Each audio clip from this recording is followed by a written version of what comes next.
Bienvenidos a Ecos del Magisterio. Hoy vamos a sumergirnos en un tema que es central y a menudo complejo: la relación entre el pecado humano y la infinita misericordia de Dios. Y vamos a explorar las ideas que presenta el Catecismo de la Iglesia Católica. La idea es entender no solo las definiciones que pueden sonar un poco secas, sino el diálogo profundo entre nuestra fragilidad y la respuesta divina. Exacto. El objetivo no es hacer un análisis para juzgar a nadie, sino para comprender esa dinámica del corazón humano.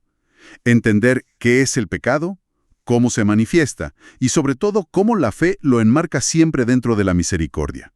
Bueno, empecemos a desglosar esto. Lo primero que me llamó la atención en las fuentes es que no empiezan con una condena. No, para nada. Uno esperaría eso, ¿no? No, arrancan con la misericordia. El Evangelio se presenta como la revelación de la misericordia de Dios. Pero hacia los pecadores. Es un punto de partida fundamental. De hecho, el nombre de Jesús, según se le anuncia a José, significa Él salvará a su pueblo de sus pecados. Es un enfoque que la verdad invierte las expectativas. Es que es una dinámica fascinante la que se establece ahí. La gracia de Dios no es que ignore el pecado, sino que primero debe, por así decirlo, descubrirlo para poder sanar. Ah, claro. El texto usa una analogía muy potente, la de un médico que examina la herida antes de curarla. O sea, no te muestra la herida para avergonzarte. Exacto. La palabra de Dios pone una luz sobre el pecado, pero no para eso, sino para iniciar la conversión del corazón. Es decir, que reconocer la falta es el primer paso. El primer paso para poder recibir esa misericordia. Citan una frase de San Agustín que lo resume todo. El que te ha creado sin ti, no te salvará sin ti. Requiere nuestra cooperación. Exactamente. Es lo que el texto llama una doble dádiva. ¿Doble dádiva? Sí. Por un lado está el don de la verdad de la conciencia, que nos permite ver con claridad, ver la herida. Y por otro, el don de la certeza de la redención. No se nos muestra la herida para dejarnos en la desesperación. Sino para mostrarnos al médico que puede sanarla. Justamente. Entendido. Entonces, con esa base, ahora sí, ¿qué es exactamente el pecado?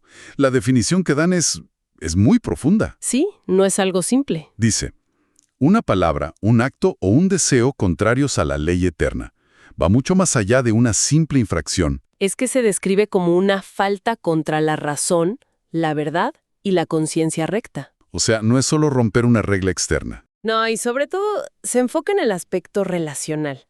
Es una ofensa a Dios porque se levanta contra el amor que Él nos tiene. Es un acto de desobediencia que nace de ese deseo de ser como dioses. De decidir por nosotros mismos qué es el bien y qué es el mal. Tal cual. San Agustín lo define de una forma muy cruda. ¿Cuál? Amor de sí hasta el desprecio de Dios. Uf, qué fuerte.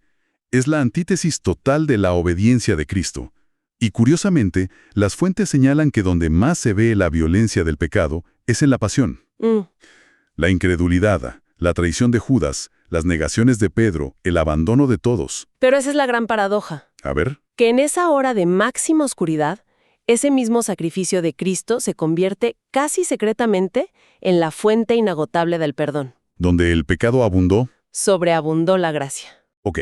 Aquí es donde el tema se pone, para mí, realmente interesante para la vida práctica. La distinción, ¿no? Sí, la distinción entre pecado mortal y pecado venial. ¿Cuál es la diferencia fundamental que marcan las fuentes? La clave es un concepto que el texto llama el principio vital. El principio vital. Sí, que es la caridad.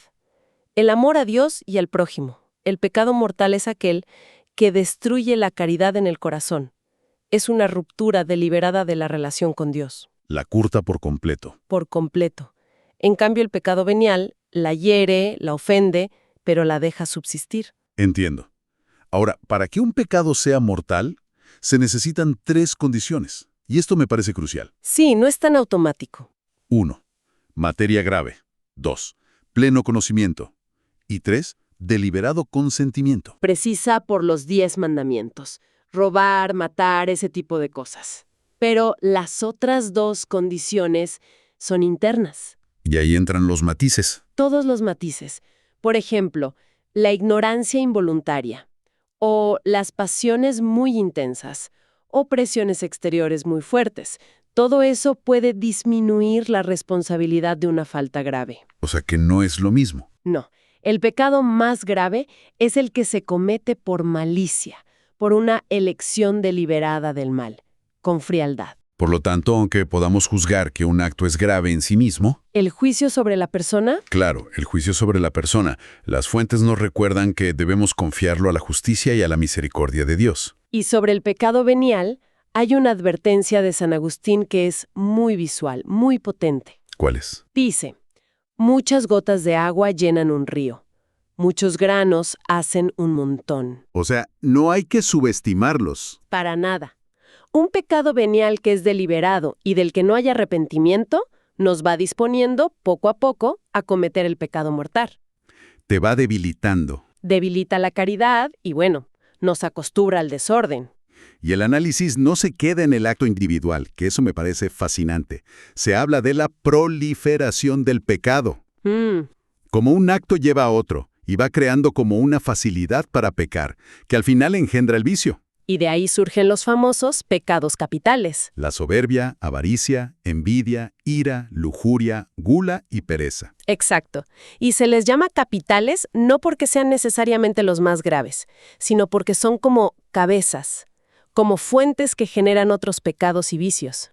Son como la raíz. Son inclinaciones desviadas que nos van oscureciendo la conciencia. Y también se mencionan los pecados que claman al cielo, que parecen tener una dimensión social muy, muy fuerte. Fuertísima. La lista es increíble. La sangre de Abel, que es el homicidio. El pecado de los sodomitas. Que la tradición lo interpreta como una falta de hospitalidad, un abuso contra el vulnerable.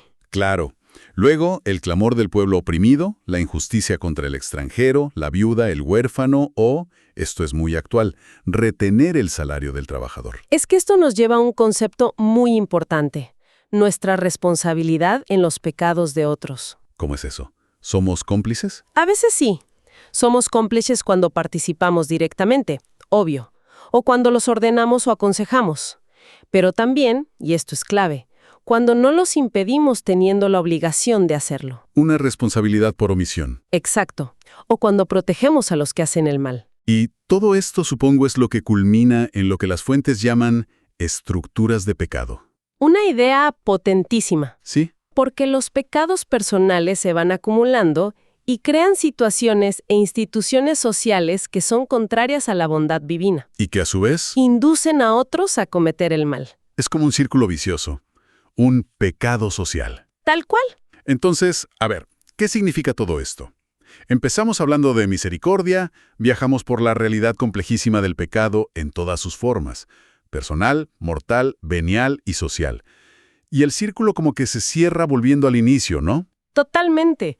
Hay una cita de San Pablo que lo resume de una manera genial. ¿Cuál? Dios encerró a todos los hombres en la rebeldía para usar con todos ellos de misericordia. Vaya, es una paradoja tremenda. Lo es. O sea, que el gran mensaje parece ser que conocer a fondo el pecado no tiene como fin la angustia. No, para nada.